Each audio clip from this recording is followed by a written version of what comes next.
नमस्कार बंधुरा चले एलाम आरेकटा एपिसोड बांगाली डाक्तार निये। आजकेर विषय क्यालशियम साप्लिमेंट। कादे कादे क्यालशियम खावा उचित, क्यालशियम केन खावा उचित, क्यालशियमेर शरीरे की काज एवं क्यालशियम अतिरिक्त परिमाणे खेले की विपद होते पारे এই নিয়ে আমি এই ভিডিওতে কথা বলবো, তাই মন দিয়ে শুনতে থাকুন এই ভিডিওটা। প্রথমেই হলো গিয়ে ক্যালসিয়ামের কি কাজ। যেমন আমরা সবাই জানি যে ক্যালসিয়াম এমন একটা জিনিস, এমন একটা ম্যাক্রোনিউট্রিয়েন্ট যেটা আমাদের শরীরের হাড়ে বোনসে থাকে। এই ম্যাক্রোনিউট্রিয়েন্টটি আমাদের শরীরের হাড়কে শক্ত করতে সাহায্য করে এবং শুধু যে হাড় নয়, সেটি আমাদের শরীরের বিভিন্ন অন্যান্য খুব দরকারি কাজে সাহায্য করে। যেমন নার্ভের ট্রান্সমিশন, মাসেল ফাংশন, মাংসপেশি কন্ট্রাকশন, রিল্যাক্সেশন, ব্লাড কোয়াগুলেশন এবং বিভিন্ন হরমোনসে ক্যালসিয়ামের কিন্তু একটা বড় রোল আছে। তাই শরীরে ক্যালসিয়াম লেভেল, বিশেষত রক্তে যদি ক্যালসিয়াম লেভেল নির্দিষ্ট মাত্রার উপরে বা নিচে চলে যায়, যে নর্মাল লেভেলস 9 থেকে 11, তার থেকে যদি উপরে বা নিচে চলে যায় তাহলে কিন্তু বিভিন্ন ধরনের সমস্যা আসতে পারে। তাই ক্যালসিয়াম শরীরে সঠিক পরিমাণে খাওয়া এবং তার লেভেলস ঠিকঠাক করে শরীরে ধরে রাখা খুবই প্রয়োজনীয় এবং খুবই একটা ইম্পর্ট্যান্ট কাজ। তাহলে আমাদের বুঝে নিতে হবে যে কাদের ক্যালসিয়ামের অভাব হয়। 50 ঊর্ধ্ব মহিলা যাদের মেনোপজ হয়ে গেছে, মানে যাদের পিরিয়ড আর হয় না, সেই সমস্ত মহিলাদের হরমোনের ইমব্যালেন্সের কারণে শরীরে পোস্ট মেনোপজাল অস্টিওপোরোসিস দেখা যায়, যার ফলে শরীর থেকে প্রচুর পরিমাণে ক্যালসিয়াম বেরোতে থাকে এবং খুব তাড়াতাড়ি মহিলাদের হাড় নরম হতে থাকে এবং তাদের হাড়ে হাড়ে এবং জয়েন্টে ব্যথা হতে থাকে। পুরুষদের এত তাড়াতাড়ি অস্টিওপোরোসিস শুরু হয় না। তাদের ক্যালসিয়ামের অভাব দেখা যায় 70 বছরের ওপর। তাই 70 বছরের ঊর্ধ্ব পুরুষ এবং 50 বছর ঊর্ধ্ব মহিলাদের ক্যালসিয়াম সাপ্লিমেন্টের প্রয়োজনীয়তা থাকে। এবার আমরা বুঝে নিই কতটা ক্যালসিয়াম খাওয়া দরকার বা কতটা ক্যালসিয়াম আমাদের শরীরে নর্মাল ফাংশন করতে প্রয়োজন। দিনে মোটামুটি প্রায় 1500 মিলিগ্রাম ক্যালসিয়াম আমাদের খাওয়া উচিত এবং কোনোভাবেই যেন সেটা 2500 মিলিগ্রামের বেশি না হয়।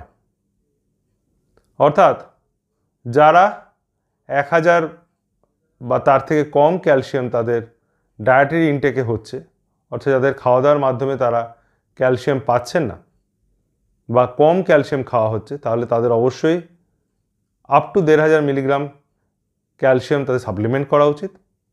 এবং যারা ক্যালসিয়াম খাচ্ছেন তারা এটার দিকে নজর রাখবেন যে তারা যেন কোনোভাবেই 2500 মিলিগ্রামের বেশি ক্যালসিয়াম না খেয়ে ফেলেন।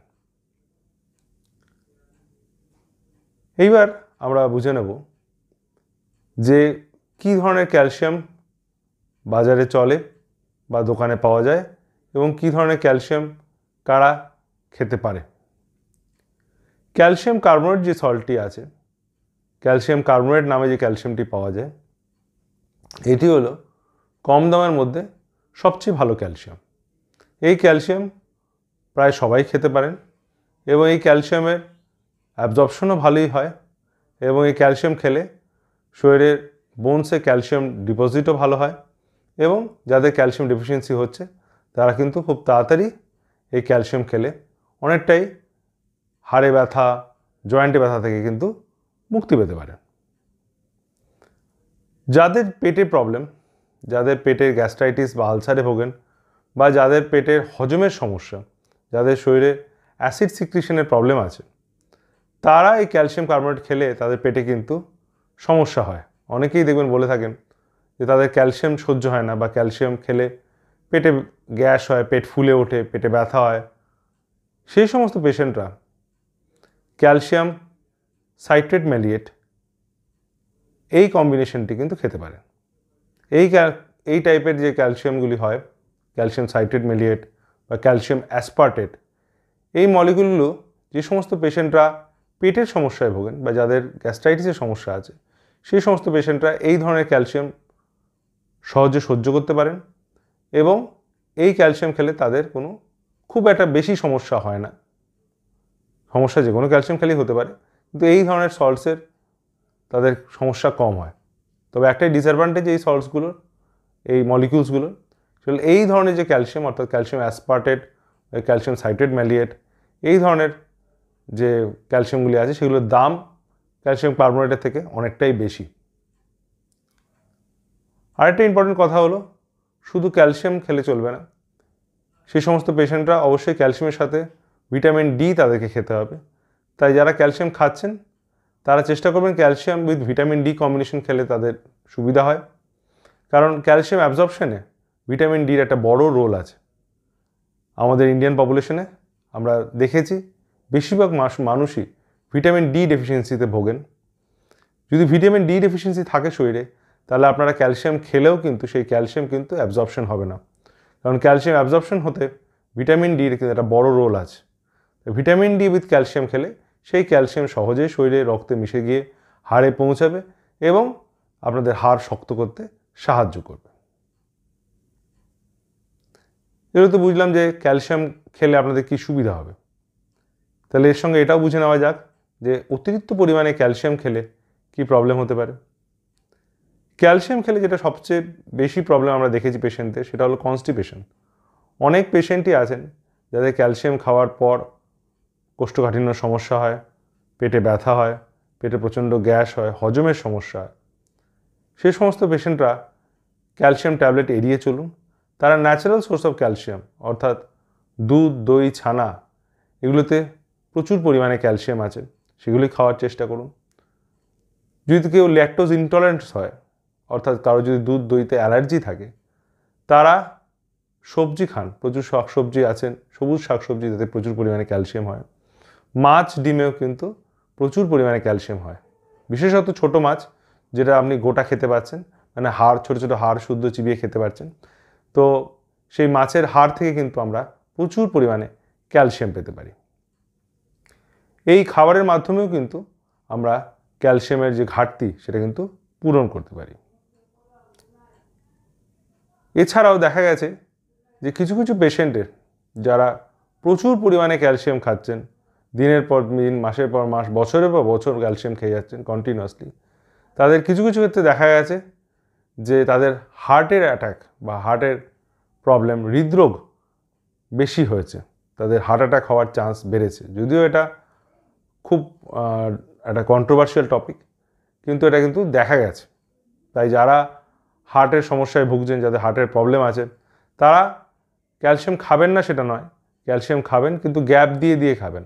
অর্থাৎ 1 মাস খেলেন, 1 মাস অফ রাখলেন, 1 মাস খেলেন, এইভাবে কন্টিনিউয়াস মাসের পর মাস, যেমন লোকে অ্যান্টাসিড খেয়ে যাচ্ছে, সেরকমভাবে মাসের পর মাস ক্যালসিয়াম খেয়ে যাওয়া কিন্তু শরীরে ক্ষতি বা বিপদ ডেকে আনতে পারে।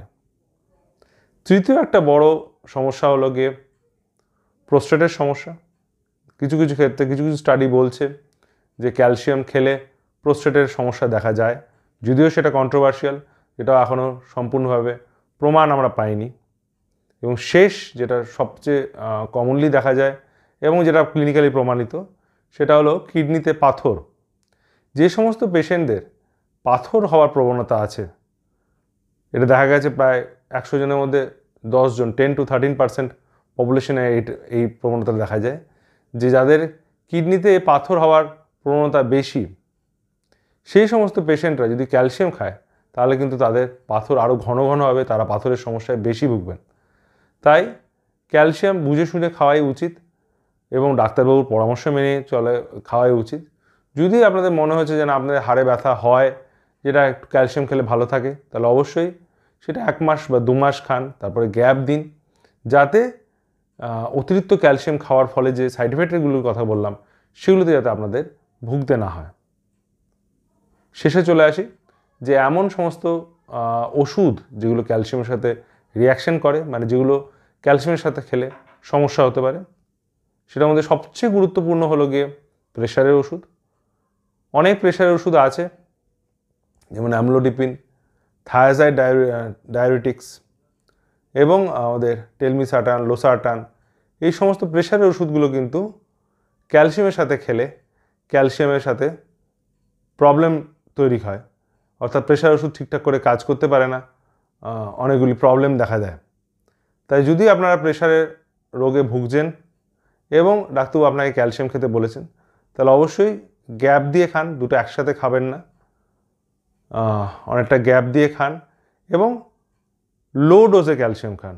প্রচুর হাই ডোজে খেলে কিন্তু সেটা কিন্তু আপনার প্রেশারের উপর এফেক্ট ফেলবে, প্রেশার ওষুধ ঠিকঠাক করে কাজ করবে না এবং অন্যান্য সাইড এফেক্ট দেখা দেবে। তাই আপনি ডাক্তারবাবুর সঙ্গে পরামর্শ করুন এবং যে প্রেশার ওষুধ আপনি খান সেটা ডাক্তারবাবুকে জানান, ডাক্তারবাবু বুঝে শুনে আপনাকে সেইভাবে কম ডোজে ক্যালসিয়াম ওষুধ প্রেসক্রাইব করবেন। এছাড়াও আয়রন কিন্তু ক্যালসিয়ামের সাথে রিয়্যাক্ট করে, তাই যারা একসাথে ক্যালসিয়াম ডিফিসিয়েন্সি অর্থাৎ অস্টিওপোরোসিস এবং অ্যানিমিয়াতে ভুগছেন, তারা একসাথে ক্যালসিয়াম এবং আয়রন ট্যাবলেট খাবেন না। অবশ্যই একটা সকালে একটা দুপুরে খান, বা একটা দুপুরে একটা রাতে খান, মিনিমাম 5-6 ঘন্টার গ্যাপ দিন, যাতে স্টমাকে গিয়ে আয়রন এবং ক্যালসিয়াম একসাথে রিয়্যাক্ট করে কোনোটাই কাজ করতে পারলো না, এরকম সিচুয়েশন যেন না হয়। কারণ আয়রন কিন্তু ক্যালসিয়ামের সাথে বন্ডিং করে কোনোভাবেই দুটোই অ্যাবজর্পশন হতে কিন্তু ডিস্টার্ব করে। তাই এই কথাগুলো মাথায় রাখা।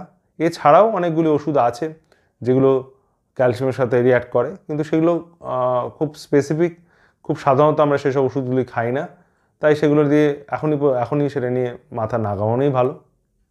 আপাতত এগুলো মাথায় রাখলেই আমাদের চলবে যে ক্যালসিয়াম আমাদের বুঝে শুনে খেতে হবে এবং কম ডোজে খাওয়াই ভালো। খাবারের মাধ্যমে ক্যালসিয়াম যদি আমরা নিতে পারি সেটাই সবচেয়ে ভালো। ক্যালসিয়াম রিচ ফুডস বিভিন্ন রকমের হয়, যেগুলো সহ্য হয় আপনার সেগুলো খান। ক্যালসিয়াম ট্যাবলেট খেলে সেটা 1 মাস 2 মাস খান, মাঝে 1 মাস 2 মাস আবার গ্যাপ দিন এবং অবশ্যই একজন ডাক্তারের পরামর্শ মেনে চললে সেটার থেকে ভালো আর কিছুই হয় না। এই বলেই আজকের ভিডিও শেষ করছি। যদি এই ভিডিও থেকে আপনাদের নতুন কিছু জেনে থাকেন, তাহলে অবশ্যই আমার ভিডিওটি লাইক এবং আমার চ্যানেলটি সাবস্ক্রাইব করবেন। যদি এই সম্বন্ধে আরও কিছু জানতে চান তাহলে কমেন্ট করে জানাবেন। তাহলে আজকের মতো আসি, নমস্কার।